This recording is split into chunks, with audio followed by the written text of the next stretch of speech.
여러분 안녕하세요. 오늘은 계속하여 워킹데드 시즌4의 14화를 소개해드릴 건데요. 14화 시작할게요. 본편은 심장을 부여잡고 봐주셔야겠는데요. 캐롤과 타이리스는 미카 자매와 리게 막내딸 주디스를 데리고 종착역으로 향합니다.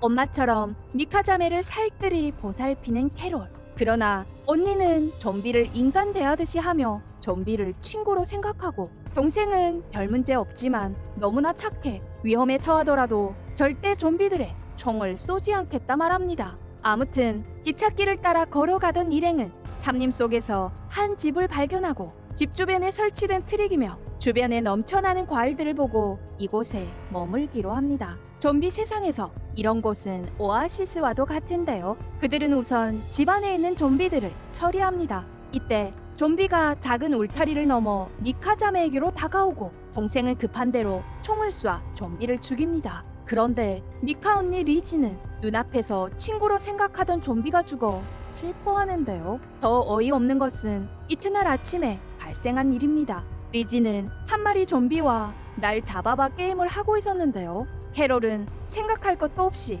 급 달려나가 좀비를 죽였는데, 자신의 친구를 죽였다며 리지는 캐롤을 향해 욕을 하며 미친 듯이 날뛰니다. 현실을 구분하지 못하는 리지를 어찌하면 좋을까요? 한편 리지의 상태는 점점 더 나빠집니다. 심지어 쥐를 잡아다 좀비에게 먹이기까지 하는데, 그러고 보니 일전에 감옥에서 쥐를 좀비에게 먹여 울타리를 무너지게 한 것도 리지가 한 짓이네요. 이때 어디선가 한 무리 좀비떼가 나타나 미카 자매를 쫓아오고, 다행히 캐롤과 타이리스가 적시에 나타나 리지를 포함한 셋이 좀비들을 겨우 처리합니다. 이번 위기를 겪으며 리지는 사태의 엄중성을 인지했는지 그날 밤 캐롤에게 앞으로 어떻게 해야 할지 알겠다 말합니다. 리지, 드디어 정신을 차린 걸까요? 이어 그들은 화기애애한 분위기 속에서 간단히 저녁 식사를 준비합니다. 이튿날 캐롤에게 잠시 이곳에 머물자 제안하는 타이리스. 최근에 애인 카린을 잃은 타이리스는 잠시만이라도 다른 사람들과 접촉하기 싫었는데요. 그는 카린을 죽인 범인이 눈앞에 있는 줄은 전혀 몰랐죠. 아무튼 집 앞에 도착한 그들, 눈앞의 광경에 순간 멘붕이 와버립니다. 언니는 손에 칼을 들고 온몸이 피투성이가 된 채 서 있고, 동생은 바닥에 누워 움직이질 않았죠. 일순간 어떻게 해야 할지 몰라 망부석이 되어 서 있는 캐롤과 타이리스. 심지어 리지는 무엇을 잘못했는지도 모릅니다. 죽은 동생이 좀비로 부활하면 사람이나 좀비나 별반 다르지 않다 말하는 리지.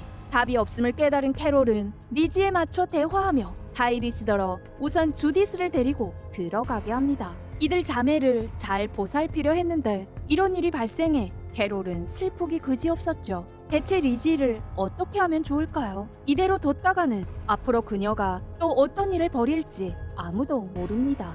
고민에 고민을 거듭하던 캐롤은 결정을 내린 듯 리지를 밖으로 데리고 나오는데, 얼굴에는 아직도 고민이 가득합니다. 그러나 이 방법 외에는 다른 방법이 없었죠. 총을 꺼내들고 슬픔을 참으며 리지를 향해 어렵게 방아쇠를 당기는 캐롤. 하루 만에 두 딸을 모두 잃은 캐롤은 억장이 무너지는 것만 같았는데, 결말에 식탁에 마주 앉은 캐롤과 타이리스. 캐롤은 카린을 죽인 사람이 자신이라 털어놓으며 총을 타이리스에게 건네줍니다. 이미 죽을 결심을 한 듯 타이리스에게 목숨을 맡기는 캐롤. 처음부터 캐롤을 믿어왔던 타이리스. 그녀가 팀에서 가장 착한 사람이라 생각했는데 진상을 알고 난 그는 과연 어떻게 반응할까요? 고민 끝에 타이리스는 결국 캐롤을 용서해줍니다. 이 일로 캐롤이 매일같이 괴로워했다는 것을 알았고, 또 지금 그녀를 죽여봤자 달라지는 것도 없습니다. 이튿날 짐을 챙겨 이 슬픈 곳을 떠나는 캐롤과 타이리스. 계속하여 미지의 여정을 걸어가면서 시즌4의 14화는 이렇게 끝이 납니다. 본편에서는 정말 많은 일들이 벌어졌는데요. 특히 캐롤 쪽에서 벌어진 미카 자매의 사건이 충격입니다. 착한 동생은 이유도 모른 채 언니의 칼에 목숨을 잃었죠. 어쩔 수 없는 상황에 캐롤은 직접 리지를 죽입니다. 더 마음이 아팠던 것은 죽는 순간에도 무엇이 잘못됐는지를 모르는 리지인데요. 리지에 대해 여러분들은 어떻게 생각하시나요? 불쌍하다면 댓글에 1번, 잘 죽은 것 같다 라고 생각하면 댓글에 2번 남겨주시고요. 오늘도 재미있게 시청하셨나요? 다음 화도 기대해주세요. 오늘도 시청해주셔서 감사합니다.